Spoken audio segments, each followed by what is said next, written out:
God, it's heavy. Here we have all the stuff needed for the install. Torsion bar, the arms, the rods here for the links. Here's the end links for those. Lock nuts. It's the bushing it's going to ride in right here. Same kind of setup from the lowrider days right here. Is going to be my sway bar. So to begin, I got to unbolt it down here on both sides, then unbolt the mounts right here. Drop the sway bar out of the way. The new sway bar is going to go in right here, so I'm probably have to grind the opening of the frame there a little bit to make some room for that bushing to go in on both sides. Then we'll hammer the sway bar through the hole right there. We'll take the links, drop them over here, connect them up right here. Pretty straightforward install. Here we go. Let's take the sway bar out and drop it. No matter how good you clean this thing, you always miss dirt and always go straight in the eyes.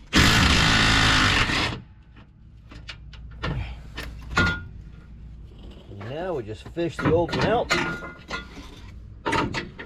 All right, sway bar is off.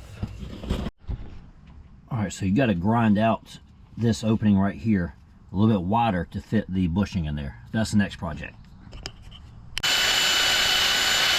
Get some of it out. I'm using a sanding disc. I think I need a rotary file. I got one down in the barn. Let me go get it. So, with that all cleaned up, the directions don't tell you this. Common sense. Spray paint this. You don't want it to rust. All right, while I'm sanding the other side down, I'll let this side dry.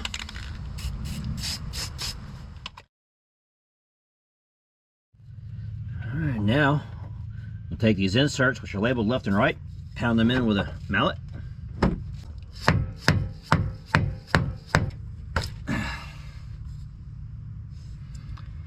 That's what it started to do right there. We're gonna cut that off and, all right, I took my knife right here and I trimmed up the edges. So as it was going in, it was cutting, it was peeling this piece up as I showed you earlier.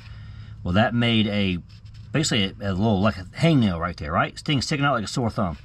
So I trimmed that off to make it back smooth again.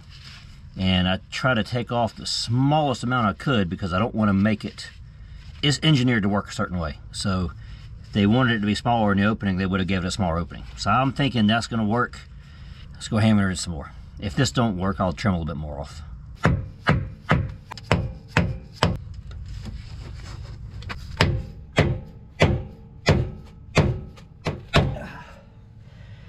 Oh, Lordy, I'm wore out. But I believe it's in there. Let's go work on the other side. This is one that has not been beat up with a hammer yet.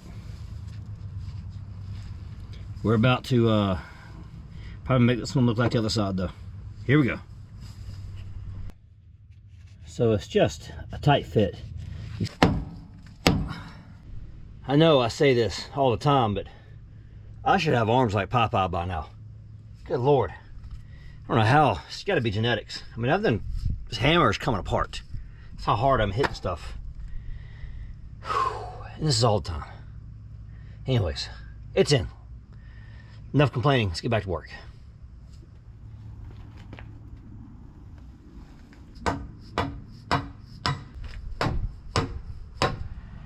Paperwork says have 3/4 of an inch sticking out of both sides. Well, I got 7/8 of an inch sticking out of both sides, so I went above and beyond. Wipe off some of this grease. Put black chassis grease on there, by the way.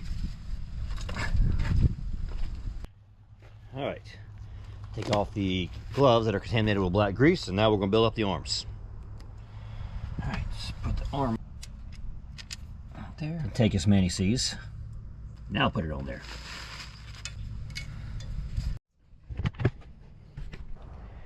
All right, so the next thing I gotta do, got the rods assembled. Make sure you put lock nuts on them. Remember, we made that mistake on the front sway bar. I put it together, realized I got to put lock nuts on, had to take it all back apart and fix that. So I got these in, I ran them all the way down. I'm gonna set these in the back seat of the Jeep though, because I am not ready. I got something else I'm working on the Jeep. So that's probably gonna be a day or two before I get to this part. But the idea, I gotta set it to where it's, you gotta measure the up and down travel, make sure you don't flip your sway, the arm. And I cover all this in the front video. If you can't tell, I'm getting tired. That hammer and that little insert in right there, that wore me out. I'm exhausted now. But I ain't got time to be tired. I got work to do, and I only got 2 days off to do this in, so gotta get back at it. Get it in. So that's a really tight fit, but I'm getting it in, so it's still gonna work. You can see right there how I have it misaligned. Once I get the lock nut down, I'll straighten it back out, and I'll show you that when I get done.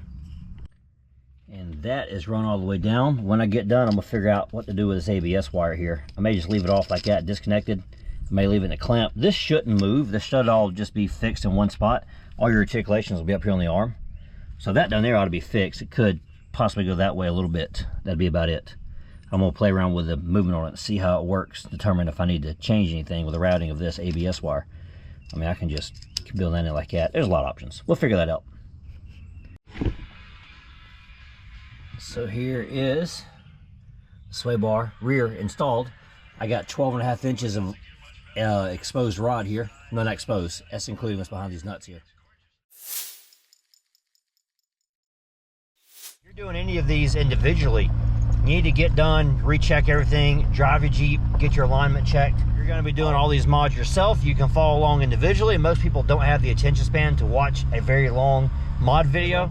You're getting each individual section that I modified as an individual video. When all of that is said and done, I'm gonna do one large video of all these mods all being done all together. That should make sense. It'll be the same basic clips that you're getting, but also you're gonna have some stuff that didn't make those edits that are gonna be kind of in the middle. Go watch that full video for the full detailed view of front and rear suspension and sway bars and drive shaft and the pro alignment drop brackets. All the stuff you gotta do to make a lifted Jeep function and drive correctly on the road.